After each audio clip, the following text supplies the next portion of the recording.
নমস্কার বন্ধুরা, তোমরা সকলে কেমন আছো? আজকে মূলো দিয়ে একটা দারুণ সুন্দর রেসিপি তোমাদের সাথে শেয়ার করব।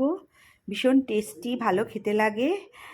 এখানে আমি 4-5টা মূলো কুড়ে নিয়েছি। মূলোগুলো অবশ্যই কুড়ে নিলে ভালো খেতে হয়। নিয়েছি চেরা কাঁচা লঙ্কা, রসুন আর নিয়েছি নারকেল কুড়ো। সর্ষের তেলে রান্নাটা করব। সর্ষের তেল দিয়ে কালো জিরে দিয়ে দিলাম, আর এখানে দিয়ে দিলাম চেরা কাঁচা লঙ্কা, রসুন। এই রসুন আর চেরা কাঁচা লঙ্কাটাকে এই কালো জিরের সাথে ভালো করে ভাজলে না একটা দারুণ সুন্দর সেন্ট আসে। এটা আমি ভালো করে একটুখানি নাড়াচাড়া করে ভেজে নেব।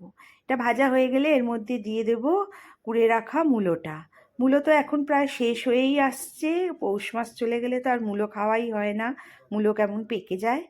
এখন এটা দিয়ে এবারে ভালো করে নাড়াচাড়া করে নেব। আমি এখানে 4-5টা মতো মূলো নিয়েছিলাম, আর কুড়ে নিলেই মূলোটা খেতে বেশি ভালো হয়। এবার এর মধ্যে দিয়ে দেব নুন, হলুদ আর অল্প করে চিনি। এটা একটুখানি মিষ্টি মিষ্টি ঝাল ঝাল করে খেতে লাগে। মূলোটা দেখো নুন মিষ্টি দেওয়ার ফলে একটু কমেই এসছে, তাও একটু সেদ্ধ হওয়ার জন্য ওই বাটিটা ধুয়ে একটু জল দিয়ে দিলাম। এবার একটু ঢাকা দিয়ে রেখে দেবো।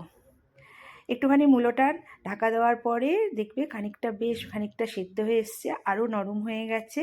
এবার নাড়াচাড়া করে এর মধ্যে দিয়ে দেবো কুড়ে রাখা নারকেলটা, দিয়ে আরেকটু ঢাকা দিয়ে রেখে দেবো। দারুণ স্বাদের এটা টেস্টি একটা ডিশ তৈরি হয়ে যায়।